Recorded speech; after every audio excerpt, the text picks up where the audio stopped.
Assalamualaikum warahmatullahi wabarakatuh. Halo semuanya, jumpa lagi dengan saya Chow Sing Sing, kurator dari podcast Horror Night Story. Halo, apa kabar semuanya? Dan sesuai janji saya tadi siang ya, saya akan menceritakan kembali tentang semenjak Mbak pergi dari Mbak Ika Ayu. Jadi ini part terakhir dari ceritanya Mbak Ika Ayu. Oke, daripada kita berlama-lama, mari kita simak ceritanya. Aku tahu warga marah kepada keluargaku, tapi aku segera meminta istriku agar menjaga Vira. Kubuka perlahan pintu depan. Mereka sudah berdiri menantiku keluar. "Udah, cepat pergi dari sini. Sudah banyak warga yang kesurupan," teriak warga. Sabar dulu. Siapa yang kesurupan? Coba saya bantu mengeluarkan," sahut Mas Rido menghampiri kami. "Mari Pak, ikut saya," ajak Harto. "Apa Pak Ustadz belum datang?" tanyaku. "Belum, bilangnya sih sebelum subuh," jawabnya. Aku melihat jam dinding di dalam rumahku. Sudah hampir jam 1 dini hari. "Aku pamit istriku dulu ya Har," pintaku kepada Harto. Ia manggut. Aku segera pamit kepada istri dan anakku lalu menyusul warga. "Orang berapa yang kesurupan Har?" tanyaku. "5 mas," jawabnya. "Aku malu sama warga. Terjadi seperti ini karena mertuaku," kataku. Harto tersenyum. "Jangan mudah percaya sama setan mas. Mereka mencoba menggoyangkan iman kita. Mas Darno nggak perlu pergi dari desa ini," ucapnya menenangkanku. Dalam perjalanan, aku masih memikirkan ucapan Harto. Jujur, hatiku sedikit lebih tenang karena kata-katanya cukup menguatkanku. Setelah berjalan lumayan jauh, kami sampai di balai desa. Warga yang kesurupan bertambah. "Waduh, kenapa makin banyak yang kesurupan Har?" ucapku sembari melihat pemandangan mengerikan ini. Mereka berteriak, "Minggat, minggat," atau "pergi." Ada pula yang berucap kotor. Mata mereka melotot memperlihatkan urat-urat halus di matanya.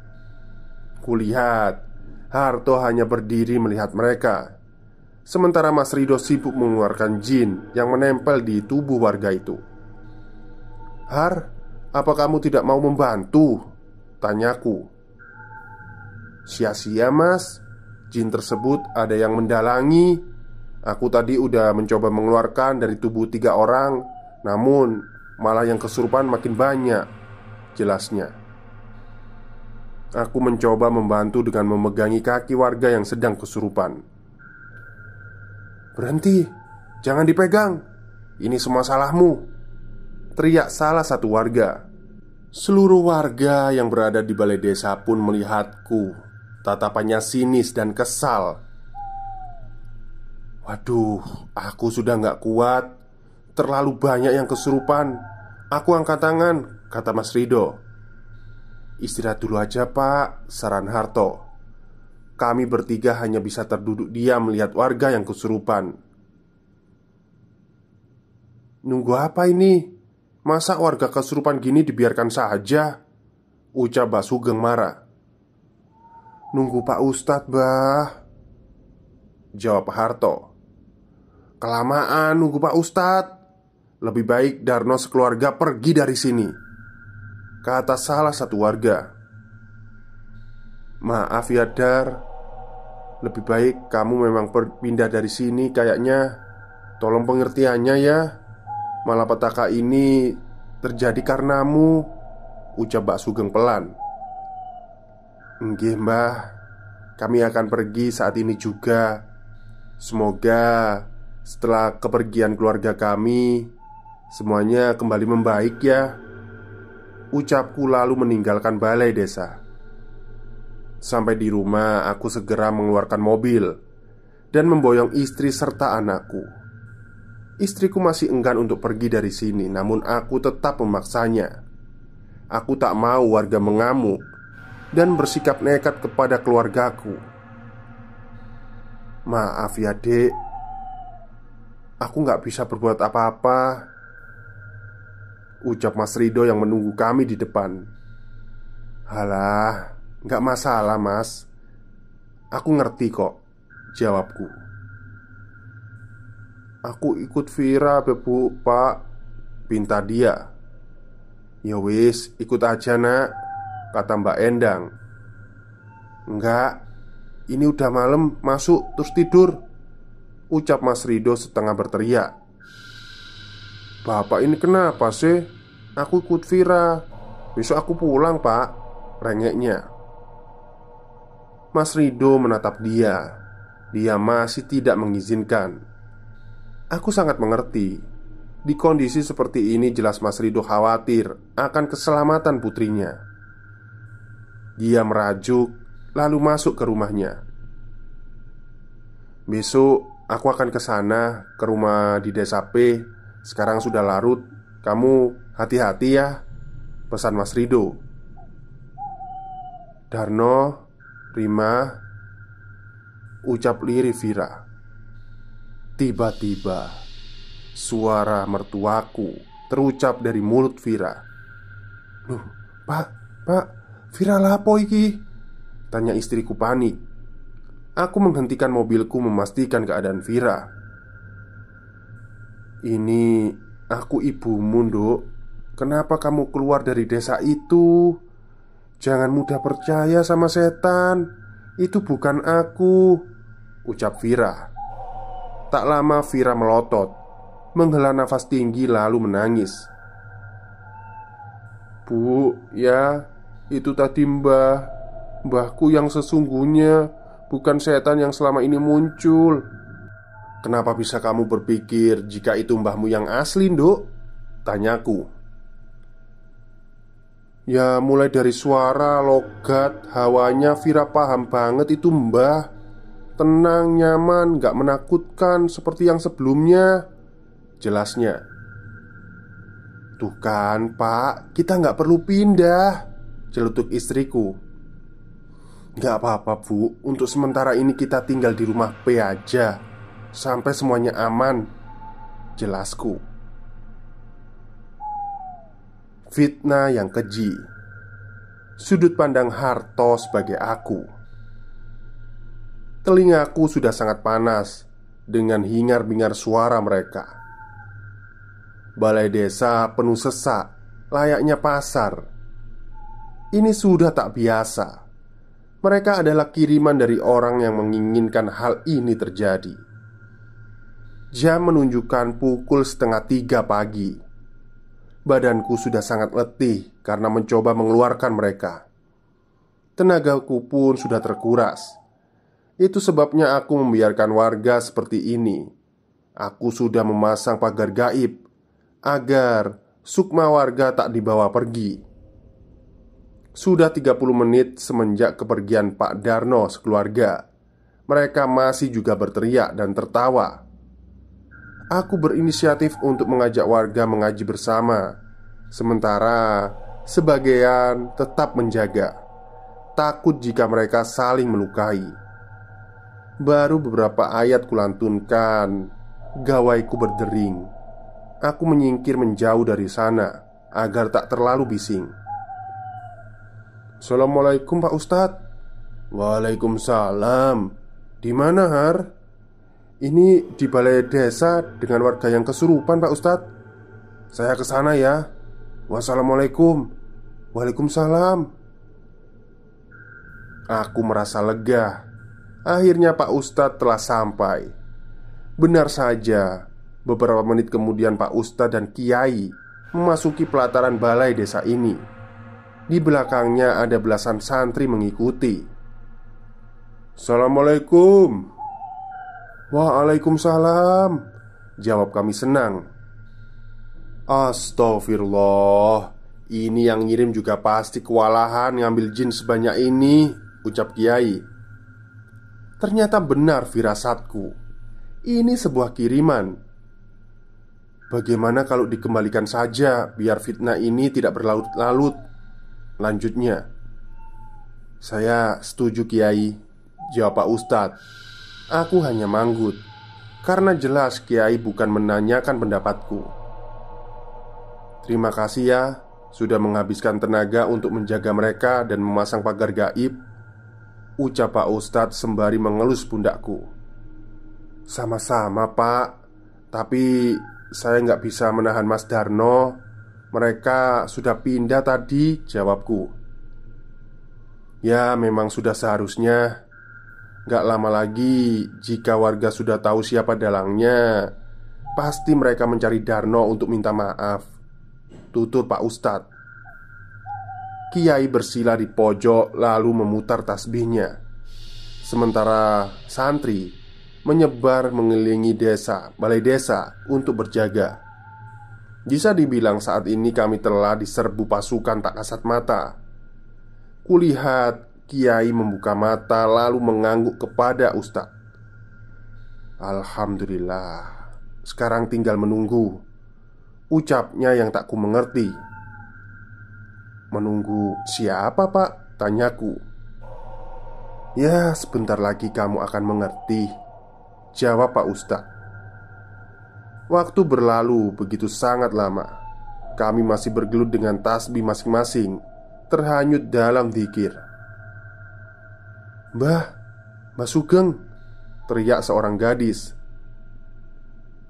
"Ada apa dia? Sini duduk dulu. Tolong ambilkan minum," ucap Mbah Sugeng sembari memintaku untuk mengambil minum. "Bapak muntah-muntah darah, terus ibu kesurupan kayak kesetanan gitu Mbah. Saya takut."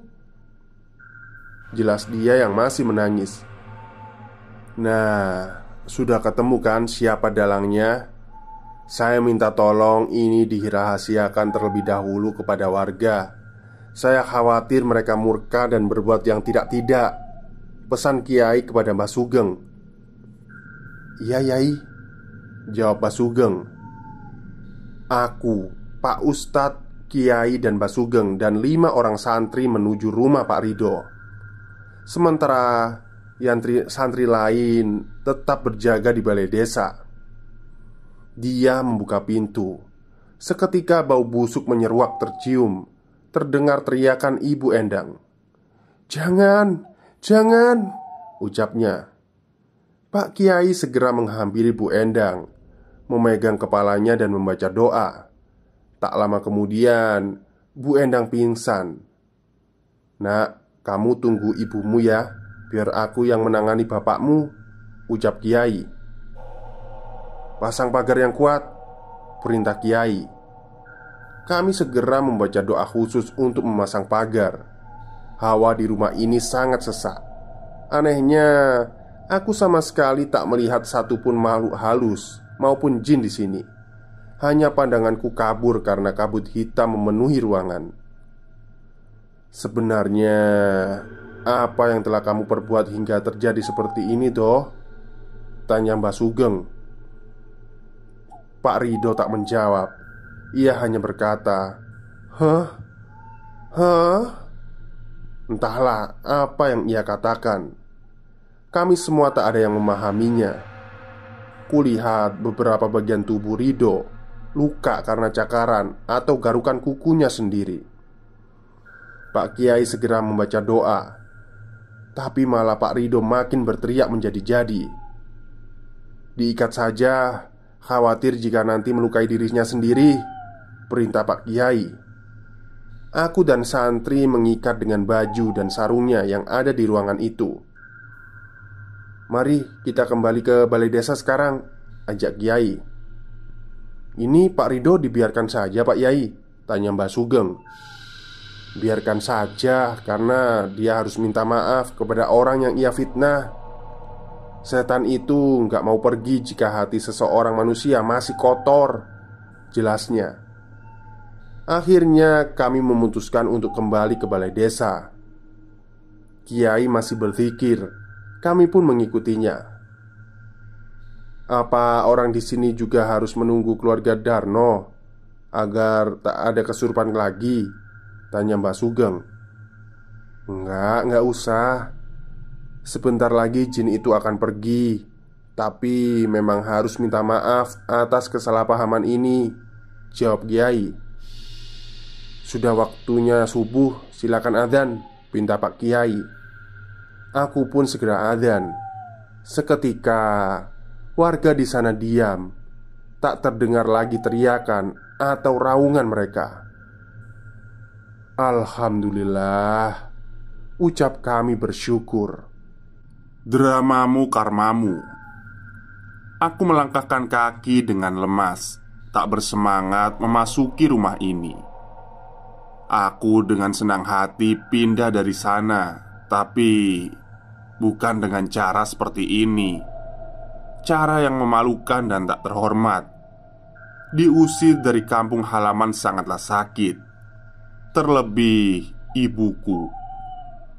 Aku tahu betapa sedih dan kecewanya beliau karena meninggalkan rumah kenangan itu dengan cara seperti ini. Rumah ini di desa P sangatlah terawat dan bersih karena seminggu sekali ayah menyempatkan waktu untuk bersih-bersih di sini.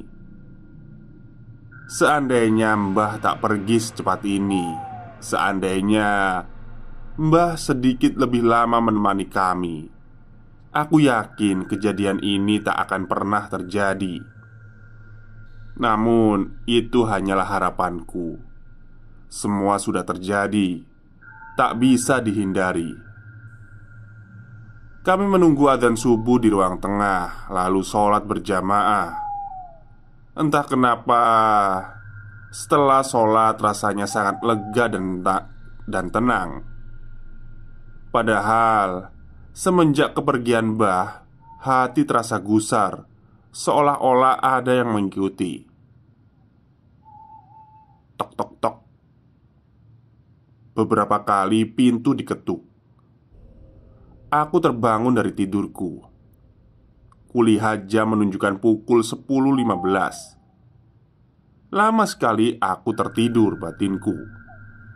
Aku berjalan menuju ruang tamu. Di sana sudah ada beberapa orang warga desa K, desanya Mbah. Di antaranya ada Pak Ustadz, Mbah Sugeng, dan satu orang berwajah teduh yang tidak aku kenali, beserta 6 orang warga lain sudah duduk lesehan di ruang tamu kami. Aku segera ke dapur untuk membantu ibu menyiapkan minum. Mas Dar, ini guru saya, Yai Sam, ucap Pak Ustadz. Aku melihat ayahku hanya manggut-manggut. Mungkin kecewa karena Pak Ustadz semalam tak kunjung datang. Aku bisa melihatnya karena dapur kami bersebelahan dengan ruang tamu. Aku minta maaf yang sebanyak-banyaknya ya Dar. Aku orang tua tapi gak bisa bijak, kata Mbah Sugeng. Sama-sama Mbah, jawab singkat ayahku. Para warga pun ikut minta maaf. Sebenarnya apa yang terjadi? Kenapa minta maaf? Bukannya ini yang kalian mau? Sahut ibuku ketus. Aku dan ibu meletakkan minum di meja, lalu duduk di samping ayah. Tujuan kami ke sini untuk minta maaf. Yang pertama karena semalam saya datang terlambat. Yang kedua, saya minta maaf atas nama semua warga desa K. Dan yang ketiga, saya ingin mengajak Dek Darno ke rumahnya Dek Rido, tutur Kiai Sam. Kenapa? Tanya ayahku. Pak Ustadz pun menjelaskan semua kejadian semalam. Untuk lebih jelasnya lagi, mari kita ke rumahnya Mas Rido ya, ajak Pak Ustadz. Nampak kemarahan di wajah ayah, sedangkan ibu menangis, tak bisa berkata apa-apa. Betapa teganya kakak kandungnya sendiri memfitnahnya keji seperti itu.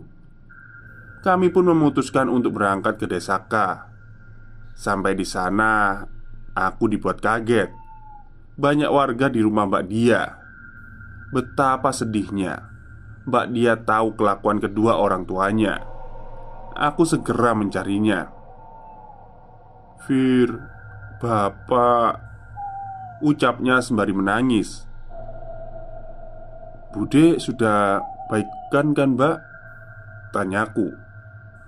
"Sudah, Ibu sudah bisa bangun tapi banyak diamnya. Terkadang juga nangis," jawabnya. Aku memeluk Mbak Dia. "Boleh lihat Pak D nggak?" izinku. "Ayo," ajaknya. Seperti yang Pak Ustadz ceritakan, keadaan Pak D sangat mengenaskan. Tak lama ayah masuk ke kamar Pak D. Ucap Pak D yang tak kami mengerti. Mbak Dia semakin menangis. Mas, apa salahku sampai kamu tega? Nyawa orang banyak kamu permainkan. Maumu itu apa?" teriak ibu.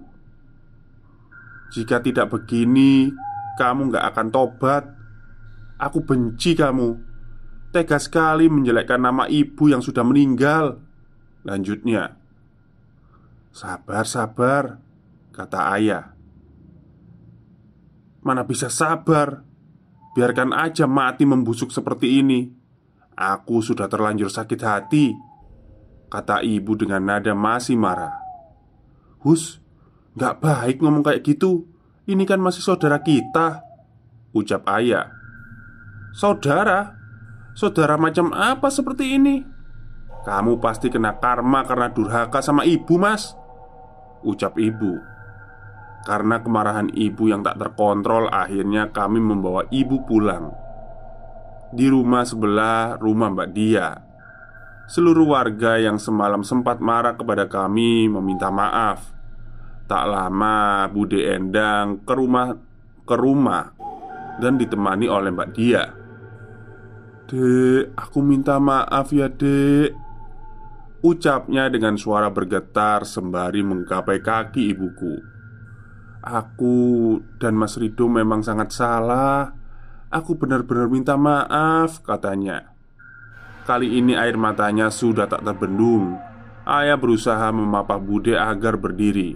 Namun tangan Bude masih enggan melepas kaki ibuku. Rencana busuk. Sudut pandang Bude Endang sebagai aku. Malam ini hawanya sangat berbeda. Rumah ini lebih terasa mencekam dari biasanya. Aku terbangun dari tidurku karena tenggorokanku sangat kering. Kuputuskan untuk ke dapur mengambil air minum. Kuraba tempat suamiku tidur. Kosong. Ia tak berada di sana. Aku melihat langit-langit yang remang minim cahaya. Terlintas di pikiranku untuk meminta suamiku berhenti melakukan aktivitas spiritualnya. Namun nyaliku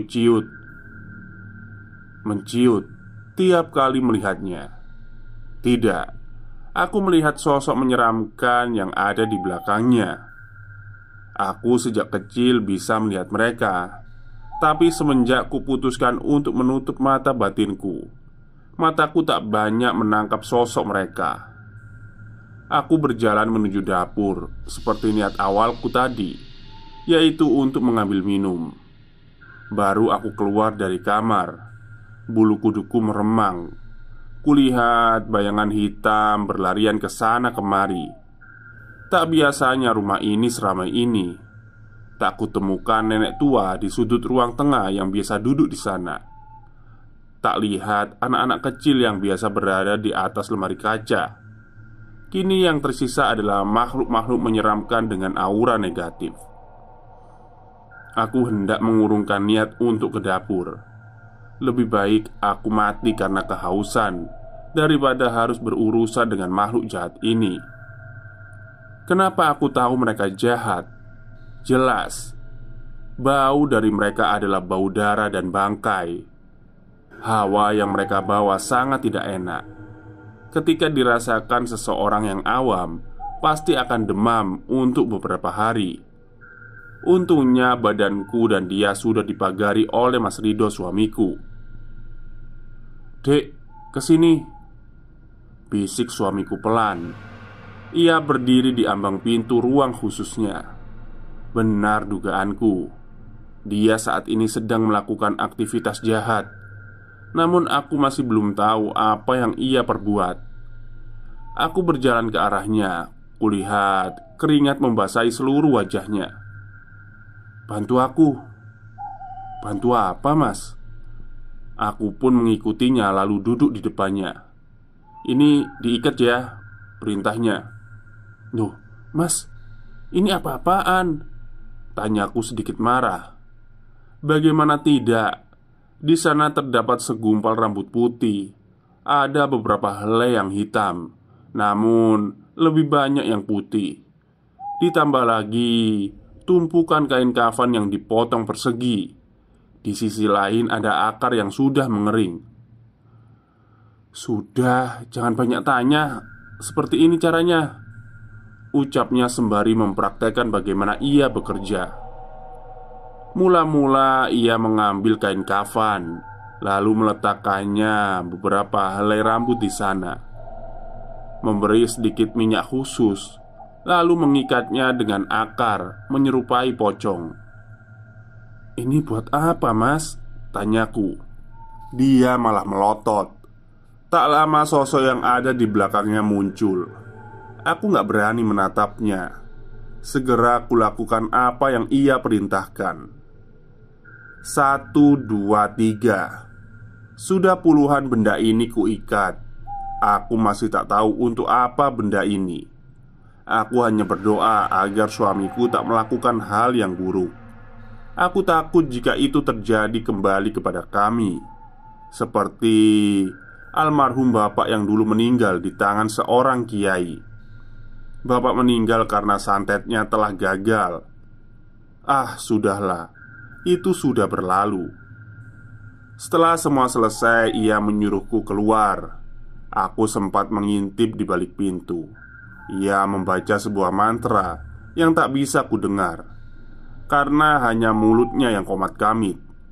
Aku segera kembali ke kamar. Semalam, jenazah mertuaku dikuburkan. Hari ini jelas banyak keluarga yang takziah dan datang membantu untuk keperluan tahlil nanti. Sementara suamiku sibuk menyiapkan benda yang semalam kami garap. Ia mengubur di belakang rumah-rumah warga. "Apa tidak takut ketahuan? Sebenarnya itu apa sih?" tanyaku. "Alah, nanti kamu juga tahu sendiri. Jangan berisik," jawabnya. Singkat cerita, tahlil kematian mertuaku selesai. Aku mendengar cerita-cerita aneh dari Rima dan beberapa warga. Pikiranku langsung tertuju pada suamiku. Aku yakin ini ada hubungannya dengan apa yang ia perbuat selama ini. Ya memang, aku berniat meneror Rima dan warga desa agar Rima sekeluarga pergi dari sini, jawabnya. Aku jelas kaget dengan niatnya itu. "Mas, kamu sadar gak sih kalau udah fitnah ibu? Apalagi warga desa yang gak tahu apa-apa," kataku sedikit membentak. "Jika tidak begitu, bagaimana caranya Rima akan keluar dari sini? Orang desa harus terlibat agar ikut mengusir Rima," teriaknya. "Harusnya tanah itu jadi milikku, luas, sehingga bisa dibangun untuk tempat kos. Tapi kenapa malah ibu berikan pada Rima?" lanjutnya. "Kita kan udah dapat bagian rumah ini, Pak," kataku. "Alah, rumah peot seperti ini, kenapa bukan Rima aja yang diwariskan rumah ini?" tanyanya dengan nada masih marah. Aku tak bisa menjawab karena aku tak mau membuatnya marah lagi. Aku takut sosok itu keluar. Hari demi hari perbuatannya makin gila. Namun aku hanya bisa diam, tak bisa berbuat apa-apa. Memang Ini juga salahku karena ikut membantunya membuat media itu. Aku juga enggan untuk menceritakan ini kepada Rima dan suaminya. Aku takut jika suamiku nanti diamuk warga. Sampai waktu itu telah tiba. Semua kembali kepada suamiku. Jin yang diperintahkan untuk mengganggu warga sudah tak bisa lagi ia kendalikan. Mereka malah menginginkan nyawa warga. Jelas itu tidak ada yang gratis. Aku terpaksa membantu suamiku. Aku membuka paksa mata batinku agar aku bisa berkomunikasi dengan mereka. Setidaknya tak ada nyawa yang melayang. Namun sia-sia. Mereka malah ingin mengambil sukmaku. Aku pasrah dengan apa yang terjadi, karena ini memang juga salahku. Hingga suara adzan subuh berkumandang. Serangan mereka sedikit mereda. Namun aku masih tak bisa mengontrol tubuhku sepenuhnya. Tak lama, Pak Ustadz dan beberapa orang datang lalu mengobatiku. Aku sangat bersyukur masih diberi kesempatan untuk minta maaf kepada Rima sekeluarga. Meskipun aku tahu perbuatan kami tak bisa dimaafkan. Selesai. Kini Vira sekeluarga sudah tak tinggal di desa K. Ia lebih memilih tinggal di desa P. Bude sudah sehat sementara Pak D. Pak D terkena stroke, badannya lumpuh, mati separuh, dan tak bisa berbicara. Setiap cerita selalu ada pesan di dalamnya. Kesimpulannya, janganlah kita bersekutu dengan jin untuk mendapatkan sesuatu dengan instan. Jangan pernah membuat niat jahat kepada siapapun. Selalu bersyukur atas semua yang orang tua kita berikan. Mintalah bantuan kepada Allah yang Maha Kuasa. Sekian treat kali ini.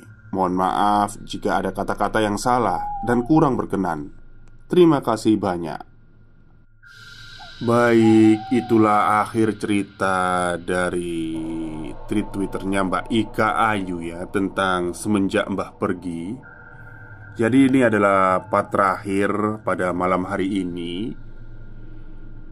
Ternyata yang mengirim atau melakukan hal jahat ini kakaknya sendiri. Gimana ya? Meskipun saudara kok kayak gitu ya, tega banget gitu loh. Tapi ya udahlah. Semua kan pasti ada balasannya. Baik, mungkin itu saja cerita pada malam hari ini. Semoga kalian suka. Selamat malam dan selamat beristirahat.